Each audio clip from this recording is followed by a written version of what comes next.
Hi guys, welcome back to my channel. My name is Sakshi Patel and I'm your communication coach. और आज मैं आपसे discuss करने वाली हूँ कि किस तरीके से सबसे इंपॉर्टेंट चीज होती है कम्युनिकेशन में कॉन्फिडेंस। एग्जैक्टली क्योंकि लोग बोलते हैं कि मैम हमको ना इंग्लिश बोलना आता है but when it comes to confidence नहीं हो पा रहा है। हम अटकने लग जाते हैं, झिझकने लग जाते हैं, लिख लेते हैं, पढ़ लेते हैं, लेकिन जब बोलने की बारी आती है ना तो उतना कॉन्फिडेंस नहीं आ पाता है। तो आप क्या करें? आप ही बताओ भाई। आप तो क्योंकि कम्युनिकेशन कोच हो, बताइए आप में इतना कॉन्फिडेंस कैसे आया? तो फर्स्ट ऑफ ऑल मैं आपको बताना चाहूंगी, डायरेक्टली बात करते हैं हम आज एक फ्रेमवर्क के बारे में। ये फ्रेमवर्क को मैं आपको अच्छे से समझाऊंगी, तो प्लीज मेक श्योर कि आप एक कॉपी और एक पेन को रखें and what ever I will say just jot it down. ठीक है? एंड इसके छोड़ना मैं आपको 7 डेज का एक रूटीन बताने वाली हूँ। तो उस रूटीन को आप लोग फॉलो करना और आपको 7वें दिन ऑटोमेटिकली बहुत ही ज्यादा चेंज देखने को मिलेगा आपके कॉन्फिडेंस लेवल पे। So let's get started. तो इस फ्रेमवर्क को बोला जाता है काम फ्रेमवर्क, CALM, काम। है ना? हम क्या करते हैं, हड़बड़ा जाते हैं। अगर हमसे कोई बोलता है कि what do you think of social media nowadays, हम हड़बड़ा जाते हैं, सोशल मीडिया, ओ ऐसा नहीं करना है। जस्ट काम। तो काम में जो सी है इसका मतलब होता है कलेक्ट योर थॉट्स। सबसे पहले काम रह करके सोचे उसके बारे में, है ना? उसके बाद आपको क्या करना है, सबसे पहले पॉइंट देना है। दूसरा कि आपको उसका रीजन देना है ना? एंड तीसरा आपको एग्जाम्पल बताना है, जैसे कि do you think social media is useful for today students? सबसे पहले काम रहे, है ना?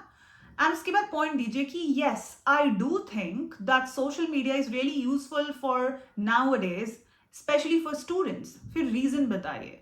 The reason is that all the information we can get in our fingertips. We can even study, we can play and do a lot of entertainment with the help of social media. है ना? अब example दीजिए। How? तो आप उसमें example देंगे, let's see that nowadays we can do the FaceTime with our family members. If we are staying in a boarding school, if we are staying away with our family, then also we can do it with the help of Instagram, with the help of WhatsApp, with the help of Facebook. So this is something which is a real game changer. तो आपने example दिया, तो कितना simple था ना? Collect your thoughts, सबसे पहले points बताए कि हाँ सही है कि नहीं है, आपने रीजन दिया, तीसरा आपने एग्जाम्पल बता दिया। चलिए, तो आपको काम फ्रेमवर्क का सी तो बहुत अच्छे से समझ में आ गया। अब ए का मतलब होता है except English which is normal. आपको हाई फाई इंग्लिश बोलने की क्या जरूरत है यार?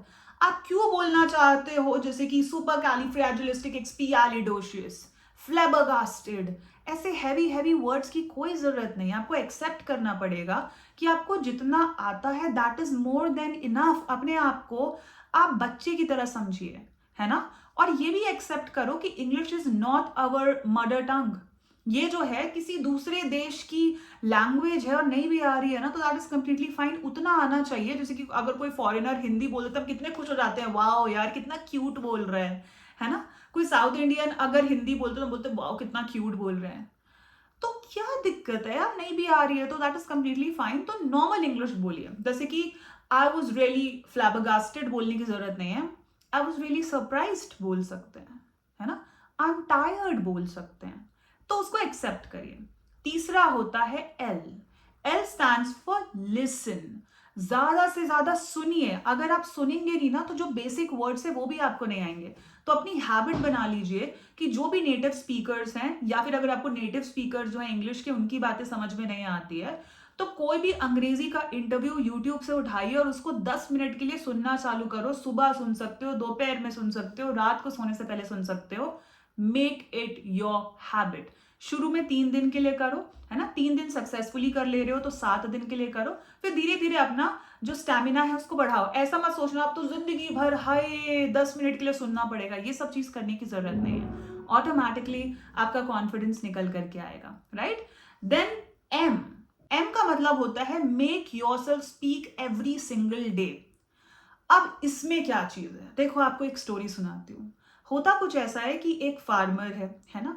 अब वो ना एक बीज बोता है और उसमें वो डेली पानी डालता है, डेली, ठीक है। पहले महीने देखता है यार कुछ निकल के नहीं आ रहा है, कोई पौधा नहीं निकल रहा है। दूसरे महीने देखता है कुछ चेंज नहीं आ रहा है। तीसरे महीने देखता है फिर कुछ चेंज नहीं आ रहा है। और वो किस चीज का बोता है पता है? बीज, बैम्बू का। तो वो डेली करता रहता है। अब उसके पड़ोसी हंसने लग जाते हैं उसकी, भाई ये देखो तो देखो तो, डेली बीज में पानी देता है, इसका तो कुछ होता ही नहीं है, क्यों नहीं छोड़ देते यार तुम ये करना। लेकिन समहाउ अचानक से चौथे महीने उसे देखने को मिलता है कि उसमें से तो एक पौधा निकल रहा है, और वो बड़ा खुश हो जाता है। अब इमेजिन कि वो पहले ही दिन करना छोड़ देता तो सोचता कि छोड़ो हटाओ यार, ये सब करके क्या फायदे। कभी होता है ये चीज? तो कई बार जब आप जिस चीज को बिल्कुल शिद्दत से चाहते हैं, है ना, और जब छोड़ने ही वाले रहते हैं कि यार छोड़ो हटाओ नहीं करना, हो सकता है कि आप आधे रास्ते तक पहुंच चुके हो, सिर्फ इतना सा बचा है करने के लिए। तो छोड़ो मत, बी कंसिस्टेंट, है कि नहीं? तो अब अगर नहीं बोलोगे ना, तो बाकी सारे प्रैक्टिसेस आपके धरे के धरे रह जाएंगे। तो it's really important that you have to speak every single day. क्योंकि अगर आपको स्विम करना है और आप बैठ करके सोचते रहोगे काश मैं तैर पाता, कर पाओगे? आपको एक्चुअली जाना पड़ेगा, तैरना पड़ेगा, है ना। अगर दौड़ना है आपको मैराथन में, डेली दौड़ना पड़ेगा। अगर ये बेसिक चीज आपको समझ में आती है, तो ये क्यों नहीं समझ में आता है कि अगर आपको अच्छा कम्युनिकेशन करना है तो आपको डेली बोलना पड़ेगा। Understanding what I am saying? इसलिए मैं आपको 7 दिन का रूटीन बता रही हूँ, ये आपने करना है। तो पहले दिन आपको सिर्फ 30 सेकंड के लिए बोलना है, ज्यादा नहीं, ज्यादा स्मार्ट नहीं बनना है कि इससे ज्यादा हम बोलेंगे। सिर्फ 30 सेकंड का टाइमर चालू करो, बोलो। दूसरे दिन 45 सेकंड के लिए बोलना, ठीक है। तीसरे दिन 1 मिनट के लिए बोलना, ठीक है। चौथे दिन आपने क्या करना है? आप बोलना नहीं है, आपको एक्चुअली किसी के सामने बोलना है। अब आप बोलोगे हमारे सामने तो कोई है ही नहीं यार, क्या करें?